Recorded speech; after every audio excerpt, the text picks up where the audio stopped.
It's also a very important topic, rate of doing work. Generally अब rate of doing work का मतलब आपका ना देखो दिस द पावर. अगर आपको याद होगा रेट का मतलब आप वर्क को आपका बेसिकली वर्क डन ऐसे करो, वर्क डन को आप टाइम से डिवाइड कर रहे हैं. This is the meaning of the rate of doing work and that is known as your power. आपका ना देखो तो now it's very simple. Power measures the speed of work done. Now this power measure this is the speed of work done. This is तो power आपका हमेशा major किया जाता है वर्क डन की कितनी स्पीड है. That is how fast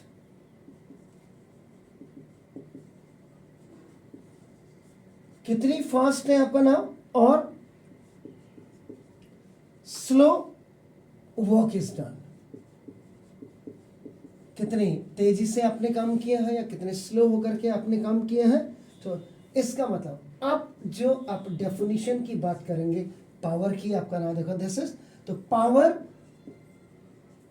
is defined. Power जो आपकी डिफाइन की जाती है as the rate of doing work. ये दो जो डी जो मैंने लिखा है टी एच ई के लिए है, याद रखिएगा ऐसा ना हो. तो ना डूइंग वर्क आपका नाम बाय ए बॉडी, किसी भी बॉडी के द्वारा आपका नाम, या मैं भी आपका बॉडी हूं, और the rate of transfer of energy और rate of transfer of energy. This is the definition of the power. So now so you can say that सबसे बड़ी बात है कि डेफिनेशन ही आपको ना फॉर्मूला बताती है. और अगर आपको डेफिनेशन पता नहीं है and you know the formula so you can define it आपका ना very easily you can write. तो power is equal to now देखो this the work done, this work done upon this is the time taken. ये देखिए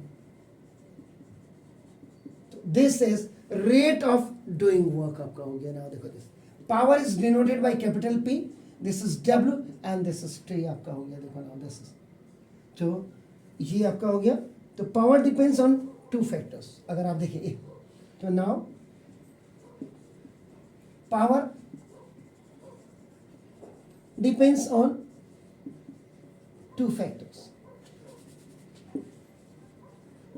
to factors कौन कौन से? First work done and second आपका नाम देखो दिस इज टाइम.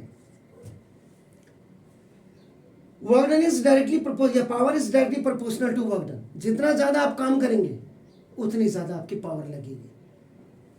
देखो और आपका ना power is just reciprocal of time.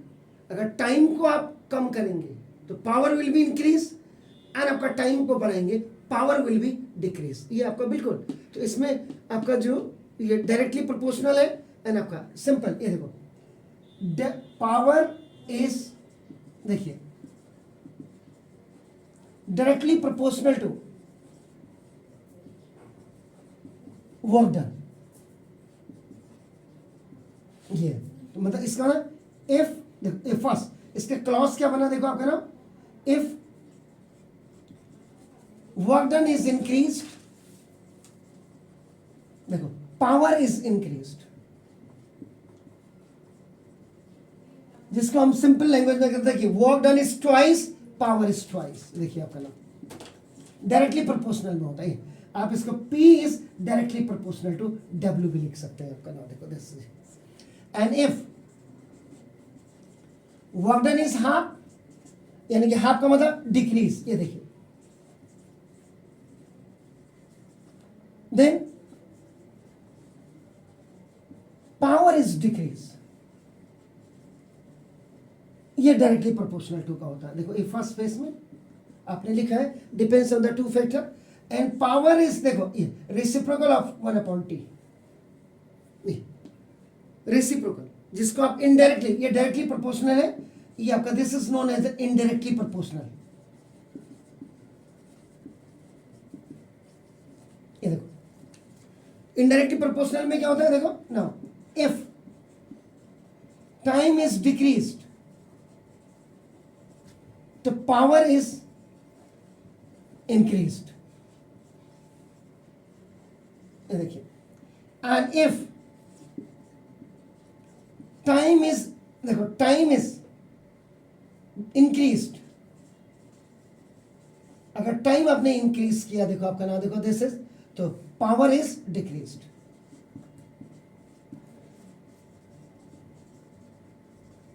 इसका मतलब सिंपल सी बात है, अगर आप यहां देखो टी इज इक्वल टू, देखो आपका 2 कर दीजिए 2, ये देखो, तो P इज इक्वल टू देखो 1/2 हो गया, ये देखिए सिंपल लैंग्वेज में, time is twice, power is half, ये हुआ।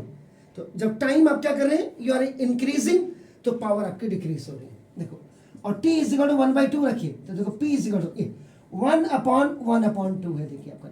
तो जो मैथमेटिक्स के बच्चे हैं वो बड़ी इजीली समझ जाते हैं, if A is separate and B by C is separate, तो आपका this formula AC by B हो जाता है, दिस 2 विल कम अप, तो P इज इक्वल आपका देखो twice.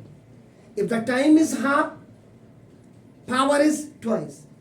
If the time is twice, power is half. So that's why आपका we always say that power is directly proportional to the work done आपका, and power is inversely proportional to या indirectly proportional to the time आपका हो गया, ये आपका नाम this.